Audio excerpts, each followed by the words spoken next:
Happy game day and welcome into the PHNX Sun Devils pregame show presented by Branded Bills. Make sure you head to brandedbills.com and use code BBPHNX for 15% off your first order. I'm Anthony Totri, joined as always on game day by the one, the only Senor Rubis. Of course, we got the deli man cooking up the sandwiches behind his Mac. Do us a solid, hit that like button, hit the subscribe button, and drop a 5-star review wherever you get your podcast. Rubis, got about 30 minutes left till we get to kickoff between Arizona State and Texas State. What are the vibes? How we feeling, man? Need to win. Need to win. I'm not feeling as nervous about this game as I was against Mississippi State. Simply because, yeah, ASU did just get punched in the mouth, and now it's like, okay, like we know that they have to respond, right? You're back at home, another sold-out crowd, back-to-back sold-out home crowds in non-con, which is just awesome. Awesome. That's the fan base for that one, man. That's awesome. Yeah, I mean, especially coming off of a game like last week, I think a lot of people ended up being like doomsday about the fan base. Be like, oh, the fans are going to completely give up on them, and there's going to be nobody in Mountain America Stadium. Like, that's just not true. Right. But that being said, for the overall demeanor of the fan base, for the team, for everything, this is about as must win as a must win in week 3 could be against a group of 5 opponent. Yeah, I think you're 100% right. We've talked all week long about it, right? This is an Arizona State team that going into the season, there were such mighty expectations for what they would do as a team and what several of these individuals would do in terms of like end of the year honors and awards and NFL stock and all that stuff that comes with being a really hyped up college football program. And right now, heading into week 3, a little bit before kickoff, like this team knows it hasn't lived up to the expectations, not just from a media perspective, but their own expectations, right? This is a team that is the reigning Big 12 champions, that was in the college football playoff, that does have such high standards for the type of football that they want to play. And we haven't seen this team live up to that standard yet. Now, I say yet because I think this is a perfect opportunity for the Sun Devils to do that at home and really re-energize this Arizona State crowd. Being able to be back at Mountain America Stadium, a place where Sam Leavitt and company haven't lost a game in some time at this point. I mean, in all honesty, Sam Leavitt has never lost a game. Sam's at never Mountain lost America in Stadium. So this is a place where, you know, this team definitely feels like they have an advantage. They're going to have the crowd behind them. The only thing left for this team to really do is go out there and really just crush a team that they should take care of. Now, that's not a slight at Texas State. We've been talking all week long that you can't look past Texas State. This is a team that is one of, if not the best team in the Sun Belt. They have a dynamic quarterback in Brad Jackson. You know, we know what they have on the perimeter with Bo Sparks, one of the better weapons in the Sun Belt Conference. But overall, this is an Arizona State team that kind of like you've alluded to needs to come out and they really need to step on the gas, man. Yeah, I mean, there's no excuses because yes, Texas State is a good football program, and Texas State could absolutely walk out with a win. Like that is completely on the table. With the weapons that they have, with the offensive line that they have, you know, like their defense. We had Andrew Zimmel on, who covers the team. We had him on Friday's show. He said it's a bend don't break defense, but they've, you know, been good enough to get it done against their rival in week 2 in UTSA. You know, it's more about looking at this team, right? And looking at this team, not just a Big 12 team. Like we're not just talking about, hey, you know, this is a Power 4 school. You need to beat a Group of 5 school. right? It's a step above that. This is a team that sits 26th in the AP rankings, right? So out of the AP top 25, still a top 30 team in the country after a very disappointing loss and especially disappointing first half on the road in Starkville last weekend, right? You still need to go and improve to people that you're twice as good as that, right? That you're still a top 10 team in the country. And it's a double-edged sword because you go and you blow out Texas State. There will absolutely be people who are saying, well, it's Texas State and you were at home. Like, what do you expect, right? Nobody's going to go and crown Arizona State, the kings of the Big 12 after this win, especially because they're not going to be undefeated like some other teams, right? That being said, it's a necessary and first step into getting back into that conversation. Like ASU with a 40-point win this weekend would rise in our power rankings. I don't know if I could speak for you. They wouldn't be number one in mine, right? Not after the start of the season, but it's a step in the right direction. And this team needs to take a massive step in that direction today. I think they need to take a massive step in that direction, not only for what it means in rankings and in conversation, but like for themselves. Right. And I think I alluded that I said this on Friday's show that this team needs to put together a good game for themselves, right? For the coaching staff to just remind themselves what they can do, what they can accomplish, especially looking around this conference and seeing some of the outcomes on Friday, seeing some of the outcomes already today in the slate of Big 12 games, like teams that were picked to be solid and competitive in this conference have fallen flat on their face time and again. Are you going to be that team as well? Are you going to be a team that just really had the 1 year wonder? Or is that what Arizona State is going to be heading into, the back half of this season or back half of non-con going into the Big 12 season? This is going to be the game that determines that for so many people, right? I think Kansas State, they obviously had their moment against Arizona. I think a lot of people have given up on that team. I think a lot of people saw what happened with Colorado against Houston. They're out on them. I mean, we're talking about two teams that were the upper echelon of this conference in 2024, Arizona State being another one of those teams. This is your opportunity, week 3. Are you going to seize it? And are you going to take care of business at home, Mountain America Stadium, in front of a sold-out crowd against a lesser opponent? Or are you going to be in that same category as a Kansas State, as a Colorado, leaving non-conference play with just about anything but confidence? This game is going to mean so much for how this team actually goes into conference play. So for me, I'm not so much focused on rankings and all the national conversation. I think, in all honesty, this team just needs to put it out there on the field so they can remind themselves, hey, we won this last year. We are those guys. Yeah, and when you say we, literally we, like majority of the people, a vast majority of the people who are starting are still on the team. All the coaches are still on the team, right? This is a team that can look in the mirror and say, we have the DNA and the build of a Big 12 championship winning college football playoff competing team. That's an undeniable fact. But just because you can say that doesn't mean that you're playing like that. And they just haven't played like that. Now this game is important for a lot of reasons on a macro scale, but also on a micro scale from a player-to-player perspective, right? If you want to look at the offense, this game is massively important for Sam Leavitt, right? A very, very underperforming, outing from Sam in Starkville in a tough environment against an SEC defense, but he still should have played better. Right? Are you going to see the coaches put him in a better position to succeed? Because now we're multiple weeks in a row where they say that they haven't. If you want to look at the defense, this secondary, whether it's Xavier Alford or Javen Robinson or Keith Abney, some of what we tout as the individually most talented players on this team who have been a part of the worst secondary as far as giving up yards goes in the Big 12.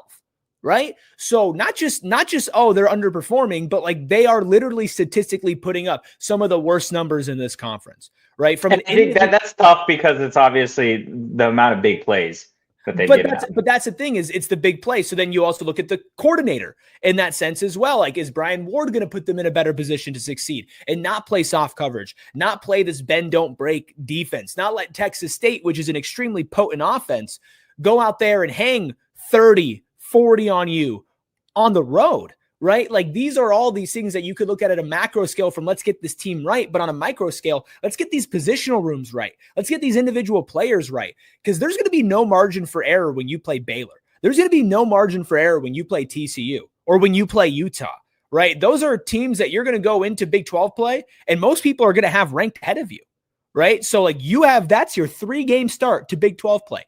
That's a big test that you need to sharpen your knife for, and today you can sharpen it.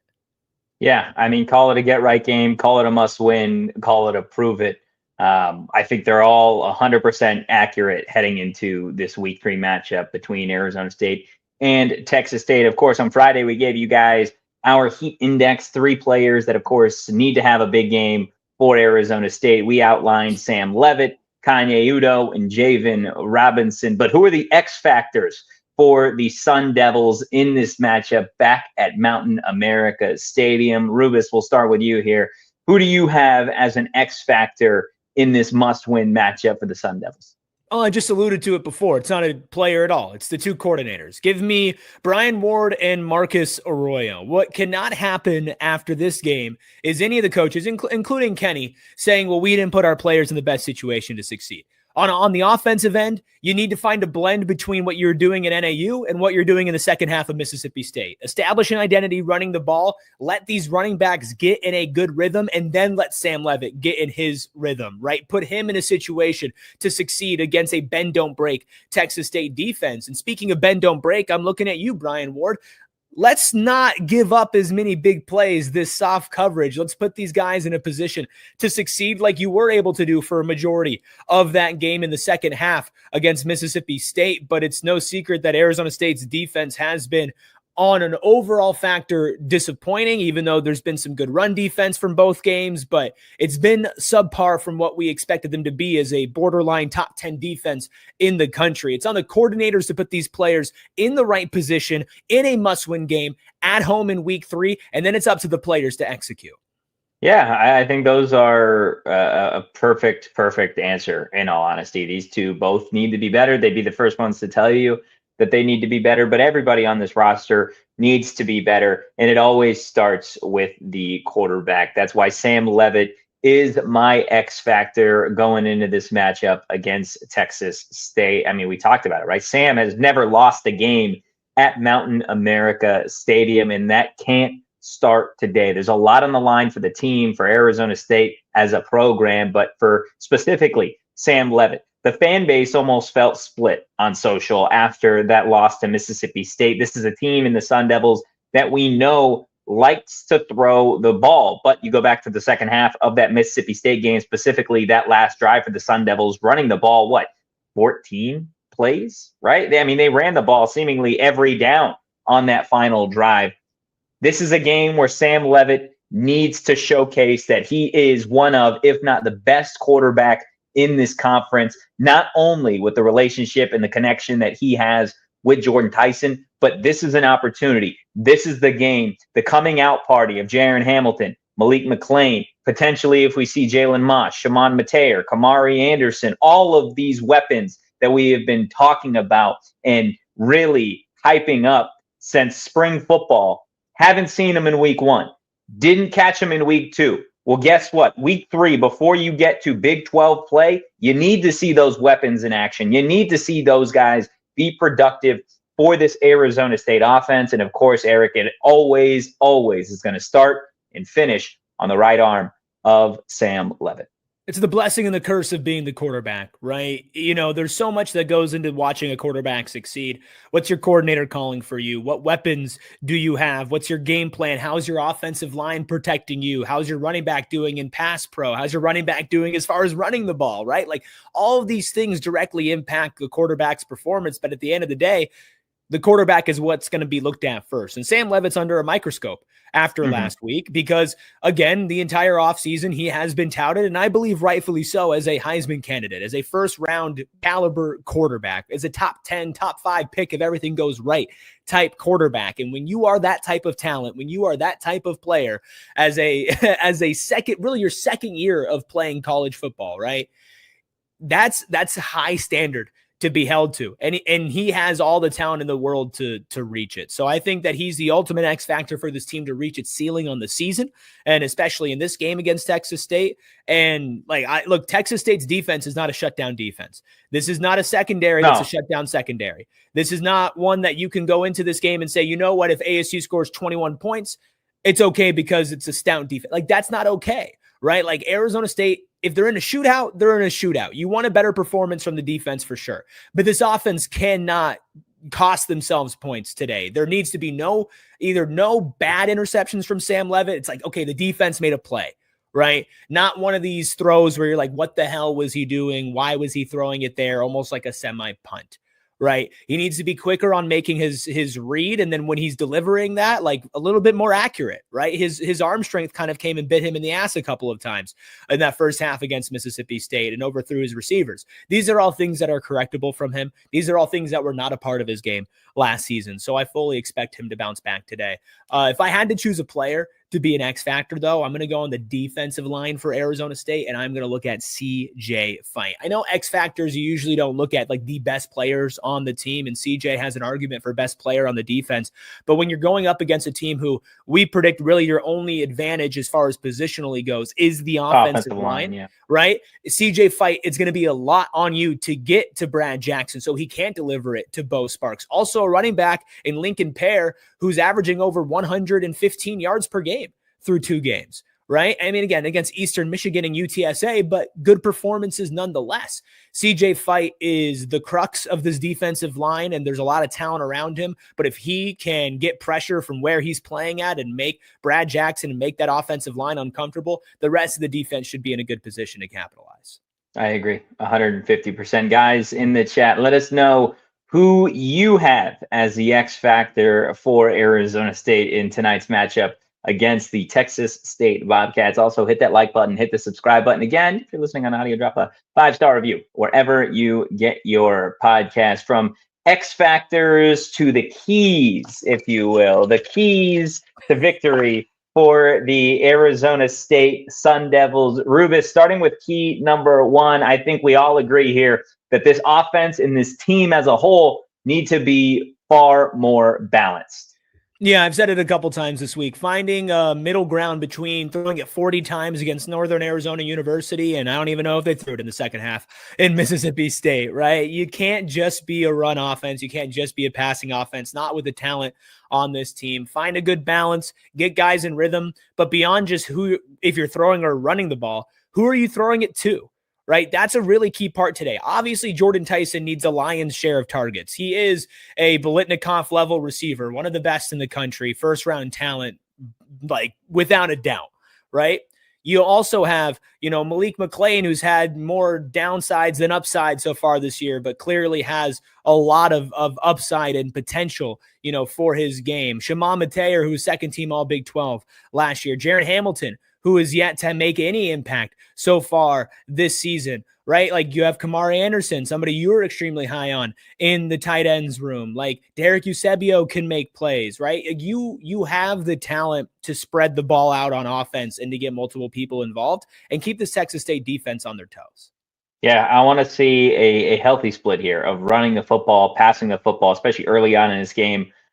Before you have to make adjustments in the second half or between drives. Like, come out there, be balanced, tote the rock with your running backs, with all of them that you have, and then give Sam the opportunity to air it out as well. And that kind of leads to the second key to victory for Arizona State, and that is getting Sam in a rhythm. It's something that we have really harped on since Sam has been at ASU, that Sam is a very rhythm-based quarterback. You see it on game day. You see it in practices as well. And that kind of starts with Marcus Arroyo dialing up some easy throws, some easy plays that are ultimately going to be completions that get Sam in a rhythm early, and that's going to have a massive effect on the rest of the game. Yeah, absolutely. You got to get him in rhythm, because we've also seen, like, for him, and I think part of the reason why there's been some struggles on the road is because I don't feel like they've gotten him in a rhythm early. And maybe that's not all up to the people around him, but also the environment or whatnot.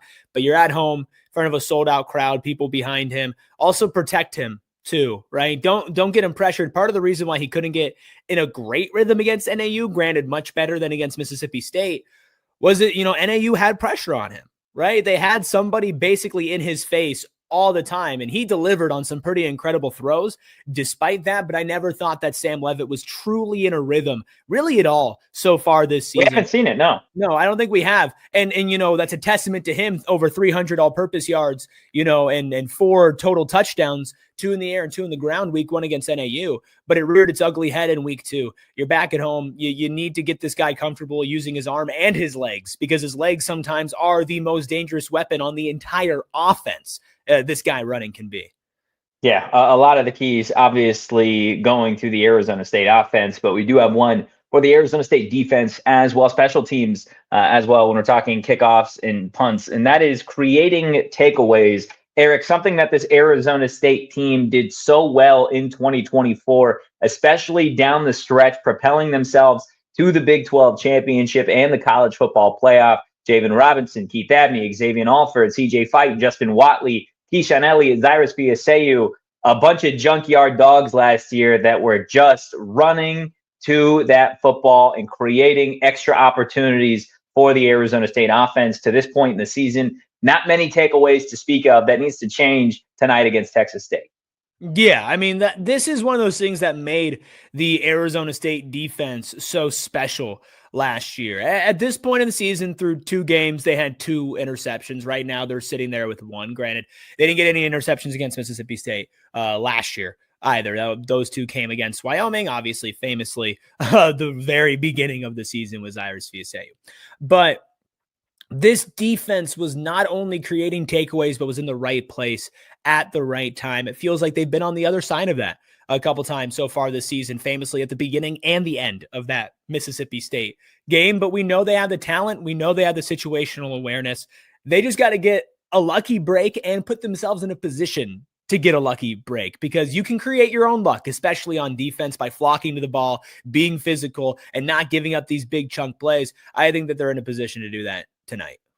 If you had to pick one of those 3, if you had to have your we'll call it your house key, if you will, since we have our keys to victory, which one's your house key for the Sun Devils? Oh man, see, that's a tough one, because everything does start and end with the quarterback for sure, and getting Sam in a rhythm is just, it's not just important for this week, but it's important going forward. Yeah, but I think the end all be all is the balance. Right. Because this team is talented enough. And this is, again, no disrespect to Sam Leavitt, but just pumping up the rest of the team. This team is talented enough to win without Sam Leavitt playing at his best. Right. Like, that is just a fact. They did it against NAU. They did against NAU. They did it in the first half of the season last year. When you look at, and we know we famously do this, look at the first half to the second half of the season for Sam Leavitt. We famously do this. We do, as a show, as a unit. It's the 1915 national champions. You're right. It's the 1915 Natty champs, man. But, yeah, Sam Leavitt is the key to, can this team, win a Big 12 championship? Can this team be in the college football playoffs? Can he be a top 3 quarterback in the country? But they can win if they have a more balanced game overall without Sam Leavitt having his best game. So for today, the biggest key is that first one, be balanced. For the rest of the season, it's getting Sam in a rhythm to where he is clicking week in, week out, no questions asked, road and home games.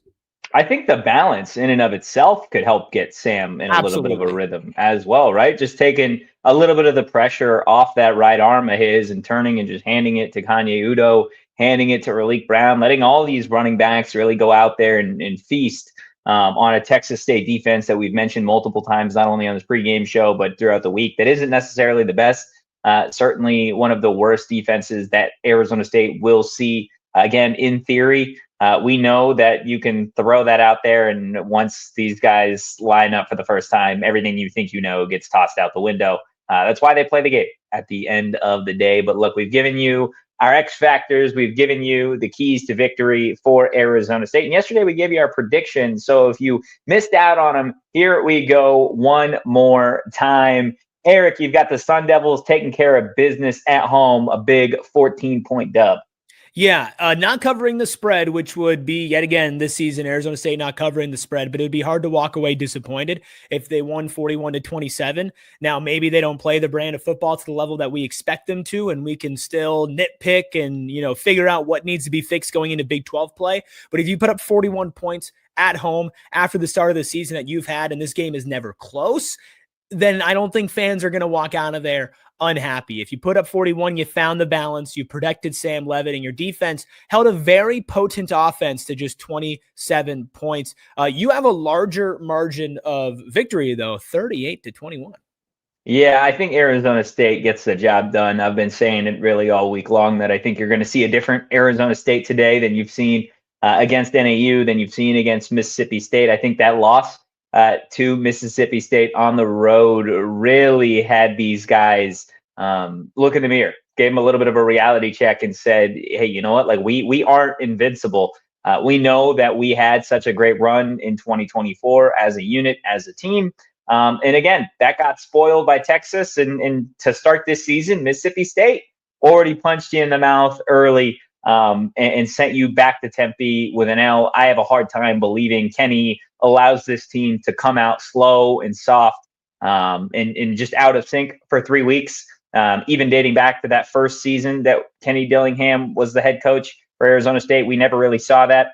And again, I just think you are going to see a much better version of Arizona State tonight at home against Texas State. So yeah, I've got 38-21. Again, you'd love to be able to get out of there with maybe fewer points for Texas State.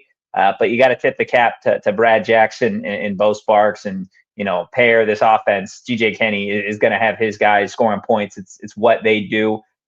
It's their brand of football, averaging over 500 yards of offense in their first 2 games of the season. So I think if you get out of there winning by 17 points, again, 38-21, Brad Jackson and company, they get their 3 touchdowns. I think the Sun Devil fan base will be pretty happy. But again, guys, let us know in the chat what you guys have for your score prediction between Arizona State and Texas State. Just a few minutes till Arizona State and Texas State kick off. We appreciate everybody joining us for the PHNX Sun Devils pregame show. Erik, that's not all, though. They're going to see us on the postgame show a little later. Yeah, if you're new around here, pregame, postgame shows for every single game. And of course, live shows during the week. Monday through Wednesday, we'll be live at 1 on this channel. Off day Thursday, live at noon on Friday. And we'll be reacting to whatever happens. And, Totri, I agree with you. I think this team responds. I don't think that Kenny has his team playing flat 3 weeks in a row. But more so than the first 2 games of this season, you are going to learn who this Sun Devil team is today. And I don't think that that's an exaggeration, because if this is the type of team after everything that's happened, and after all of last season that comes into this game at home and underperforms and plays flat and doesn't do any of these keys and isn't balanced and it's poor coaching again, then we're going to have to reevaluate what our expectations are for this season. It is a crucial, crucial point. I have faith that they are going to overcome it. I have faith they're going to end up being who we expect them to be. But that being said, I felt the same way through the first 2 weeks going into the game. And after the game, I felt differently. So this is going to be a very, very interesting matchup for them. It's the perfect week 3 matchup for them. It's a good talent level. It's the best coach team that they faced all season so far. And they are already punched in the face. So they have no excuse to not be keeping their hands up for this one and striking back. That's enough of us talking heads. It's time for some Sun Devil football again. We'll see it for the PHNX Sun Devils post-game show right here on the PHNX Sports YouTube channel. And if you enjoyed the pregame show and you're looking forward to that post-game show, or you want some content throughout the game, well, give the show a follow at PHNX_Sun Devils. You can follow me at Anthony_Totri. You could follow the talking head to my left at Erik Ruby. That is Erik with a K. You can follow the Deli Man, the man behind the Mac, at Shane Deef. Football, as always. And we will see you guys for a PHNX Sun Devils post-game show. But in the meantime, go Devils in peace. We all silly like the mayor.